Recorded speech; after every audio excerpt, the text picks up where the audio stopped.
নমস্কাৰ মই ধৰিত্ৰী বৰখা আপোনালোকে চাবলৈ আৰম্ভ কৰিছে সত্য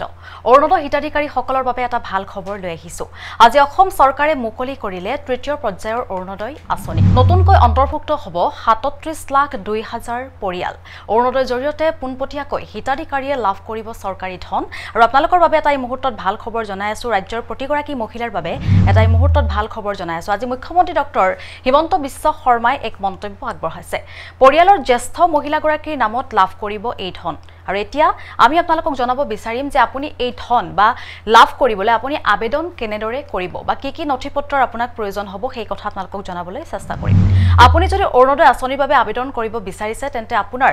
বয়স হ'ব লাগিব 18 বছৰৰ ওপৰত লগতে ৰেশন কাৰ্ড থকাটো বাধ্যতামূলক যদি আপোনাৰ ৰেশন কাৰ্ড নাই তেন্তে কিন্তু আপুনি অৰুণোদয় আঁচনিৰ বাবে আবেদন কৰিব নোৱাৰিব বিধৱা অবিবাহিতা মহিলাই লাভ কৰিব এই সুবিধা যিসকল বিধৱা মহিলা আছে বা অবিবাহিতা মহিলা আছে তেওঁলোকে এই সুবিধা লাভ কৰিব অৰ্থাৎ অৰুণোদয় আঁচনিৰ ধন তেওঁলোকে লাভ কৰিব অবিবাহিতা হলে 45 বছৰৰ ওপৰত বয়স হ'ব লাগিব যদি 45 বছৰৰ তলৰ হয় মহিলাগৰাকী তেন্তে কিন্তু এই ধনৰ পৰা বঞ্চিত হ'ব লগতে তৃতীয় লিংগ ব্যক্তি সকলেও লাভ কৰিব এই বিশেষ সুবিধা মুখ্যমন্ত্ৰী ডক্টৰ হিমন্ত বিশ্ব শৰ্মাই মন্তব্য আগবঢ়াইছে চৰকাৰী পঞ্জীয়নভুক্ত বৃদ্ধাশ্ৰমত থকা মহিলায়ও লাভ কৰিব এই বিশেষ সুবিধা বাৰ্ষিক উপাৰ্জন 2 লাখতকৈ কম হ'ব লাগিব মহিলাগৰাকীৰ মন্তব্য আছে মন্তব্য আগবঢ়াইছো ৰাইজৰ লগত কথা বতৰা পাতোতে আমি অনুভৱ কৰিলো যে প্ৰায় 10 লাখ পৰিয়ালে অৰুণোদয় বিচাৰে কিন্তু তেওঁলোকে অৰুণোদয় আঁচনি পোৱা নাই আজি অৰুণোদয় 3ৰ জৰিয়তে যদিও 10 লাখ মানুহৰ প্ৰপত্ৰ আমি পাইছিলো আমি ধৰি লৈছিলো যে হয়তো আমাক ৰাজনৈতিকভাৱে সমৰ্থন নকৰা কিছু পৰিয়ালে প্ৰপত্ৰ পূৰণ কৰাও নাই সেইবাবে আমি এটা চিন্তা কৰিলো যে আমি প্ৰত্যেকটো সমষ্টিতে 10,000 এভাৰেজ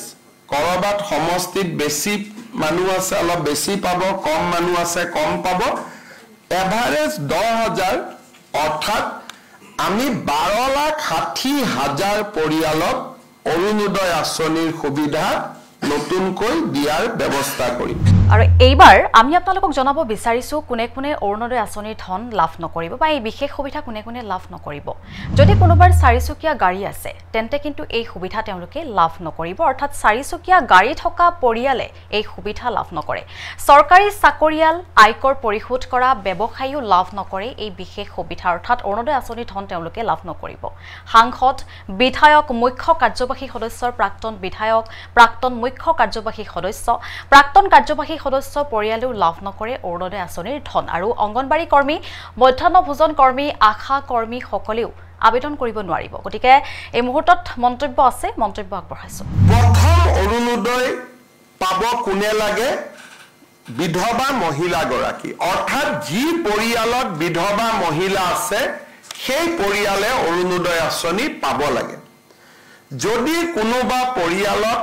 45 বছৰৰ ওপৰৰ অবিবাহিতা ছোৱালী আছে সেই পৰিয়ালটোৱেও অৰুণোদয় পাব লাগে কোনোবা পৰিয়ালত যদি বিবাহ বিচ্ছেদ হোৱা মহিলা আছে সেই পৰিয়ালটোৱেও অৰুণোদয় পাব লাগে কোনোবা পৰিয়ালত যদি স্বামীয়ে বিবাহ বিচ্ছেদ আইনমতে দিয়া নাই কিন্তু এৰি থৈ গুচি গ'ল তেনেকুৱা মহিলা থকা পৰিয়ালত অৰুণোদয় পাব লাগে এইটো হল অৰুণোদয় প্ৰথম নিয়ম দ্বিতীয় অৰুণোদয় কোনে পাব লাগে কাৰোবাৰ ঘৰত যদি তৃতীয় লিংগৰ ব্যক্তি আছে পুৰুষ আৰু মহিলাৰ পিছত আৰু এটা লিংগ থাকে উভয় লিংগ থকা পৰিয়ালতো অৰুণোদয় আমি দিব লাগে তৃতীয়তে যাৰ ঘৰত দিব্যাংগ ব্যক্তি আছে কাৰণ পৰিয়ালটোৱে দিব্যাংগ ল'ৰা ছোৱালী এটাক চাবৰ কাৰণে খৰচ কৰিব লাগে দিব্যাংগ ব্যক্তি থকা পৰিয়ালক আমি অৰুণোদয় দিব লাগে তৃতীয় চৰকাৰী বৃদ্ধাশ্ৰমত যিসকল আইতা থাকে সেই আইতাসকলক আমি অৰুণোদয় দিবই লাগে তৃতীয়তে যাৰ ঘৰত এইডছৰ বেমাৰী আছে থেলাছেমিয়া আছে হিমোফিলিয়া আছে সেৰিবেল পালসি আছে কুষ্ঠ ৰোগ আছে অটিজম আছে এওঁলোকৰ পৰিয়ালতো আমি অৰুণোদয় দিব লাগে কোনোবা মহিলা যদি ভিক্ষা কৰি জীৱন নিৰ্বাহ কৰে তেওঁলোককো ডিসি সকলে বিচাৰি উলিয়াই অৰুণোদয় দিব লাগে আৰু এইখিনি মহিলাক অৰুণোদয় দিয়াৰ পিছত যিখিনি বাকি থাকে সেইখিনি যাৰ বাৰ্ষিক উপাৰ্জন 2 লাখ টকাতকৈ কম তেওঁলোকে অৰুণোদয় আঁচনি পাব পাৰিব অৰ্থাৎ প্ৰথমতে বিধৱা ডাইভোৰ্স মহিলা দিব্যাংগ ব্যক্তি থকা পৰিয়াল আৰু বেমাৰী ব্যক্তি থকা পৰিয়াল HIV থেলাছেমিয়া হিমোফিলিয়া আৰু ভিক্ষা কৰি খোৱা আই মাতৃসকলক আগত অৰুণোদয় দি যিখিনি বাছি ৰব